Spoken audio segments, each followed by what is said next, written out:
I would have to go back to being stuck in the house 24/7 doing nothing. Becoming, as they say, having cabin fever, where you're stuck. And we're not just pawns in a game of chess, we're real people. And these cuts are really going to be devastating for us and just change us completely from what we are now to what we were before. If I lose my personal budget, I'm going back to sitting in the house 24/7. As other friends have said to me, if that happens to them, they might as well kill themselves. It's wrong what's happening, it's going too far. It's people who haven't got a capacity to cope. They need your support, and this is wrong. In this video, we're going to showcase the devastating effect that the cuts, if implemented, will have on disabled people's lives in Norfolk. The coalition government's austerity programme is violating disabled people's human rights. They go against the UN Convention on the Rights of Persons with Disabilities, particularly Article 19 on independent living. If these cuts are implemented in Norfolk, many disabled people will become prisoners in their own home. They won't be able to get out because the well-being, the social activities that are funded through their personal budgets are going to be taken away. When the budget came along, it was like a breath of fresh air, really it was.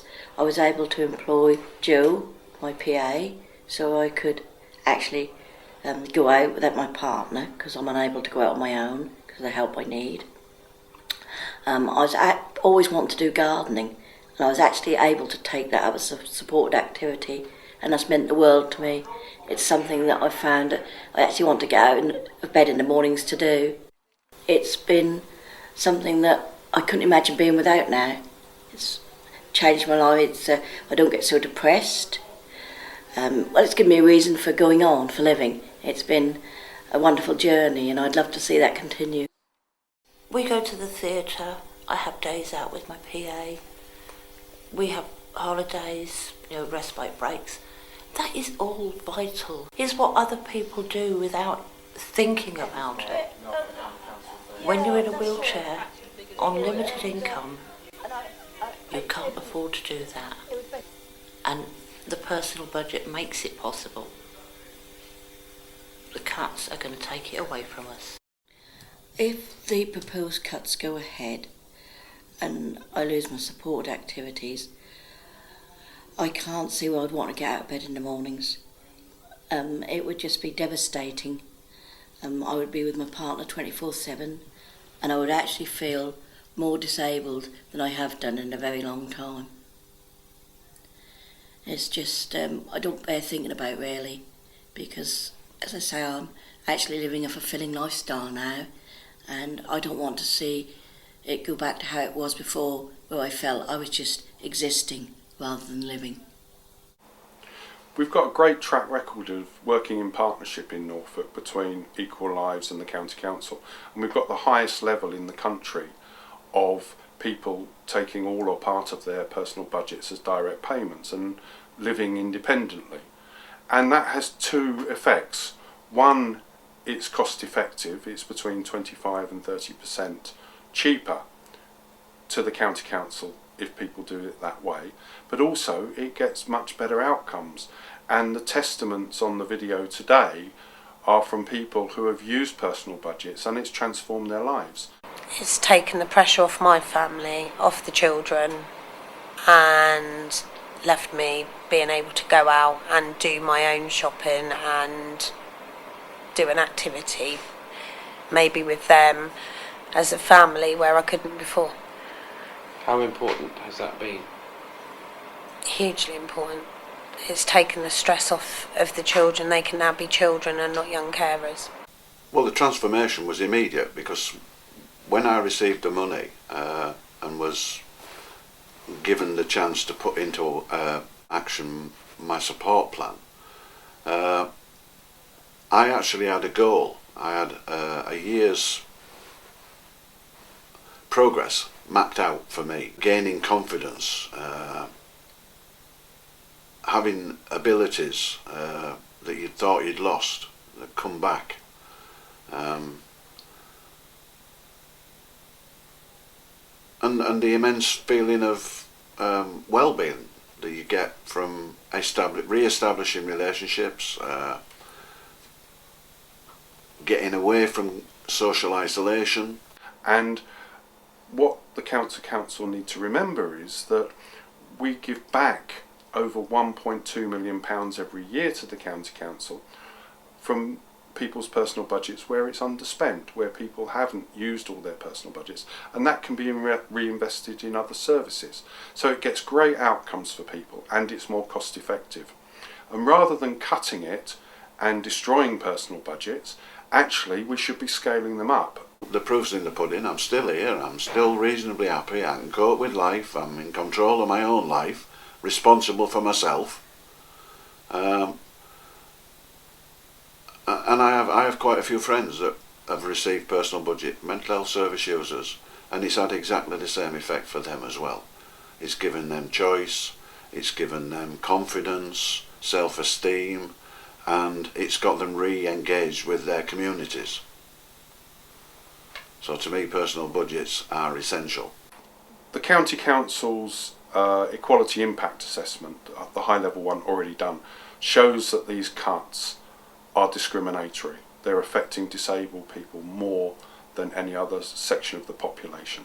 So that's completely unacceptable because it's transgressing the Equality and Human Rights Act, and it's treating disabled people less favourably than the rest of the population in Norfolk. And it's going to damage people.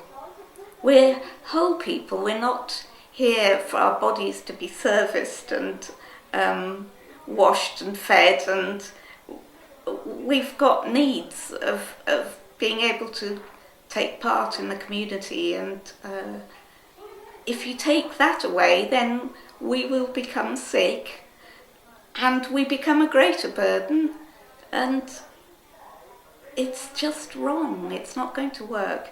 You're going to drive people onto the NHS and into prison even.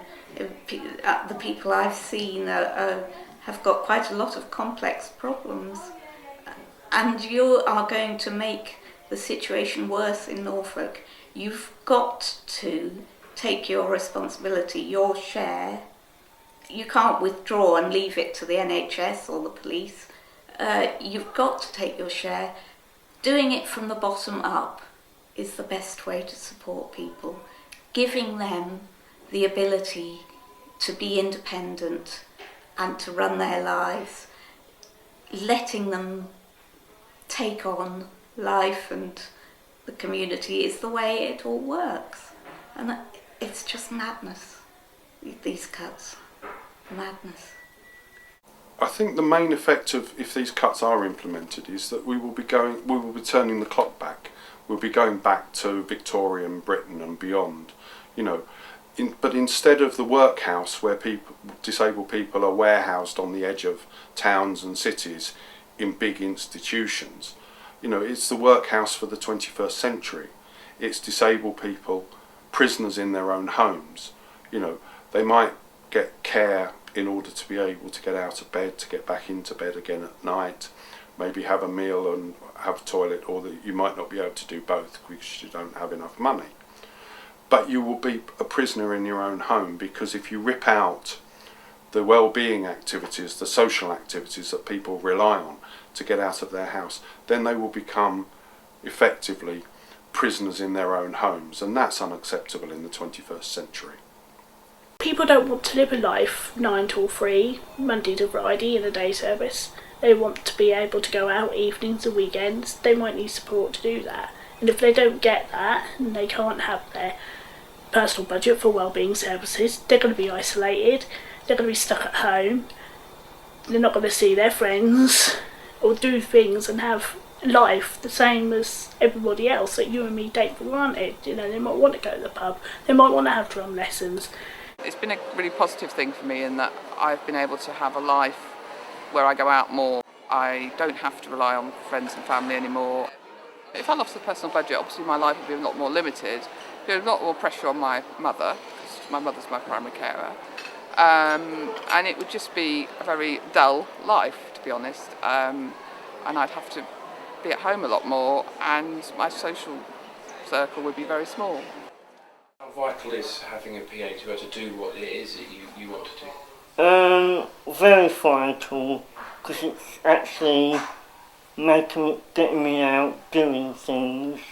When I first took my PA on, I was having a number of transfusions, once for 2 months. That was up to 2009, and in the last 4 years I've had 3 blood transfusions by anemia, so, you know, obviously getting out and doing things, staying active does work for both health and well-being.